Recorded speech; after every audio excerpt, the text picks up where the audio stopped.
All right, let's get right into it. The world is changing like crazy, right? So how do we actually guide young students towards a future that's not just about a job, but about something, well, fulfilling? Today, we're going to break down a really fascinating curriculum that's designed to do exactly that.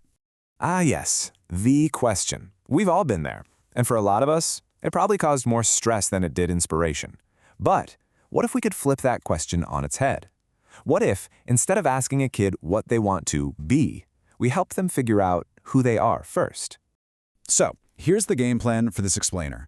We're going to walk through the 5 big ideas behind this approach. We'll start with why career guidance really needs an upgrade.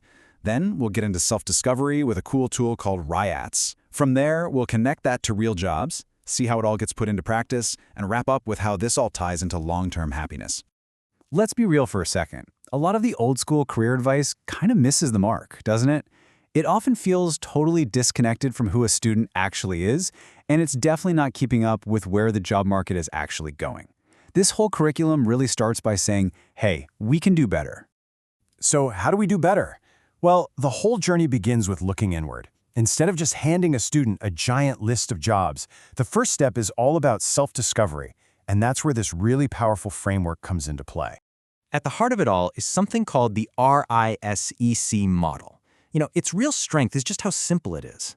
This isn't about putting people in a box. It's about giving them a language to understand their own natural talents and see how they might connect to the world of work. Okay, so the model breaks everything down into 6 main types.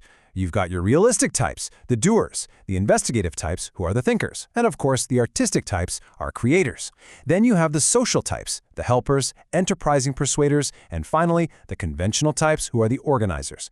Once a student sees where they naturally lean, they suddenly have a compass to start exploring. Okay, so a student has a much better sense of who they are. That's a huge win. But it's really only half the battle. The next step, and this is absolutely crucial, is connecting that new self-awareness to what's actually happening in the real world. And this is the million-dollar question, isn't it? This is what bridges the gap between theory and reality.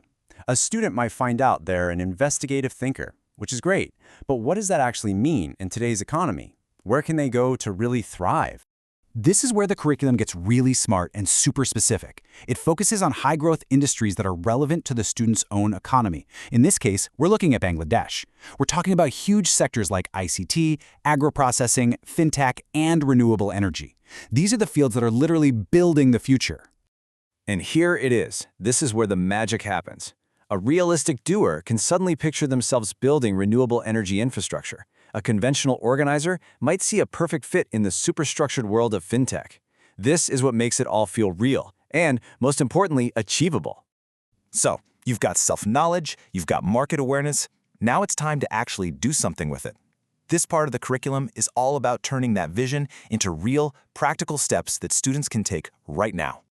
What's so cool is how it's tailored for different ages. For the younger kids, say in grade 6, it's all about dreaming big with a career vision board.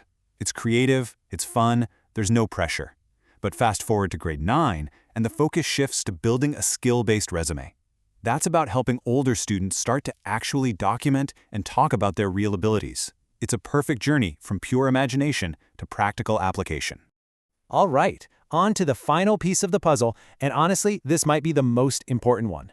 This curriculum gets that a good career isn't just about a salary. It's a huge part of our overall well-being and, our long-term happiness. This concept of durable skills is just fantastic. We're talking about those timeless human skills, things like creativity, problem-solving, and working with others. The point is that real fulfillment doesn't come from passive distractions. It comes from building and using these durable skills. Just think about the difference for a second.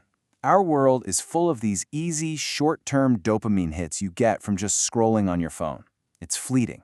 But actually developing and applying a skill in a career you care about, that gives you something so much deeper. It's a long-term, fulfilling dopamine.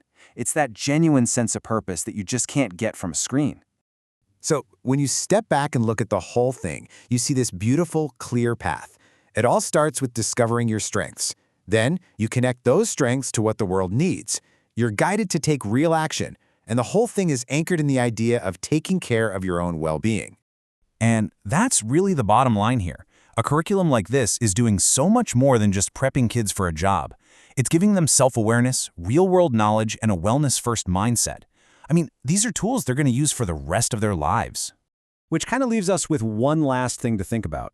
Maybe the biggest shift we need in career education isn't about teaching students how to find a job, but about empowering them to thoughtfully and intentionally build a self. What do you think?